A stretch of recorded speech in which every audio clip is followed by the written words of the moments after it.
you will remember that what was also very important in the secret was this idea that we talked about before about being passionate, as expressed in the concept of play. Of playing with everything that happens in your reality. Really having an attitude of gratitude toward it so that you receive every experience you have in a playful way, and thus by receiving it in that playful way can do that much more with it. Be that much more creative with it. Allow it to be that much more flexible, malleable, stretchable, changeable, formable. Play. That energy is what allows physical reality to become like clay. So play with the clay of physical reality. If you approach it from an energy state of being that is of a lower vibration, that's when the clay hardens. That's when it's unchanging in that state. But as soon as you start to be more playful with what's going on in your life, it softens and becomes clay-like, plastic, malleable, formable, changeable again, and gets in step with the fourth law. As you do. Change is the only constant. So in that sense, when you become more playful, you become more changeable. And as a result, your physical reality will mirror that changeability. Become easier to transform from one kind of reflection to another. Now, very important. This is where physical mind, once again, can sometimes get caught up in its own sense of control. And that is that when we talk about the idea that what you put out is what you get back, the physical mind, because, again, of how it looks at physical reality being the only thing there is, will assume that if it doesn't see an exact one-to-one reflection in the circumstances that surround you with what it is you believe you're giving off, you will think that something has failed. Again, I remind you, this is where you get caught in your own paradoxical trap.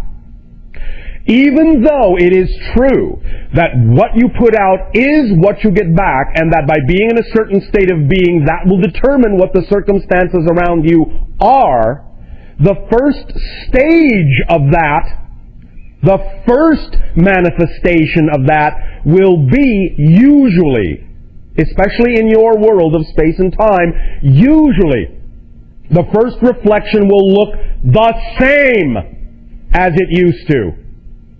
Because this gives you an opportunity to reinforce the state of being by responding to the circumstances that look the same differently than you did before. And that is where you then allow the circumstances to truly reflect that you have changed and demonstrate that you truly have changed by responding to the circumstances differently, even if they look the same as they used to. That's how it works. So the first reflection will usually be an echo of how it used to look. You must not respond to the echo as if that's the representation of your new state.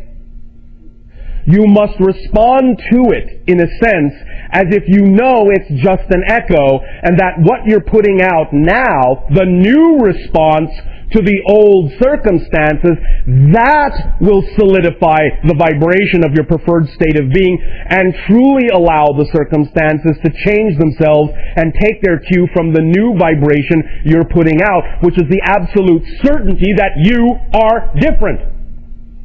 Because if you respond to the old echo in the same way you used to, you are not different. So in a sense, it's like you're testing yourself.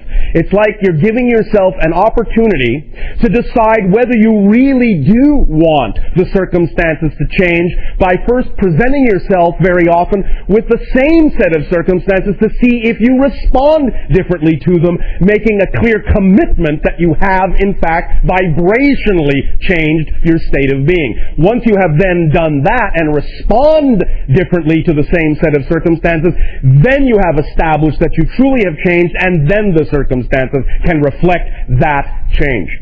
So don't be fooled by the echo into thinking you've done something wrong by labeling it in the same way you used to.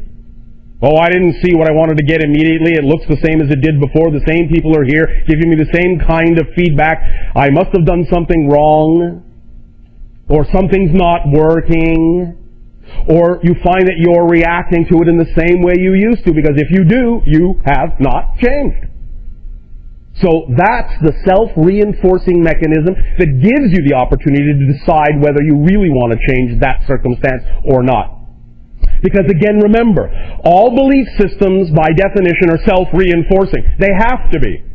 If belief systems were not self-reinforcing and making themselves seem like the only thing there is to believe in, you wouldn't be able to have an actual, distinct, discrete belief system experience. If beliefs did not come with a self-reinforcing mechanism, you wouldn't be able to have a discrete physical experience. And because they come with a self-reinforcing mechanism, when you change your vibrational state, one of the last things to fade will be the self-reinforcing mechanism. It will present the same scenario to you once again, but it will be presented not as a concrete reality, but only as an illusion, only as an echo of what was, to give you a chance to really decide that you will break through that self-reinforcing mechanism by defining and labeling it differently than you used to, proving that you have changed, thus allowing the reflection to then truly come. That's how that works. Use that mechanism to your advantage by understanding very clearly. And if you wish to use this almost as a mantra, you certainly may. Again, as we discussed last night, all of these things are nothing more than permission slips that, if you decide they work for you, if you decide they resonate according to your frequency, will simply allow you to permit yourself to change in the way you prefer to. The mantra doesn't do it for you. It simply is a reflection of the belief system within you that says this is what you will allow to give you permission, to give yourself permission to change in the way you wish to. So use this as a mantra if you wish, if it works for you, knowing that you're doing it if you need it at all.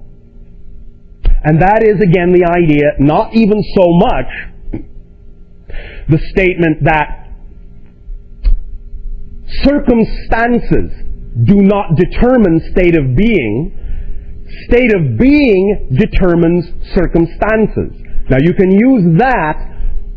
However, we would also suggest something even simpler and something even stronger. And that is simply, and the mantra is this: circumstances don't matter. Only state of being matters. And again, listen to the way that this synchronistically translates in your English language.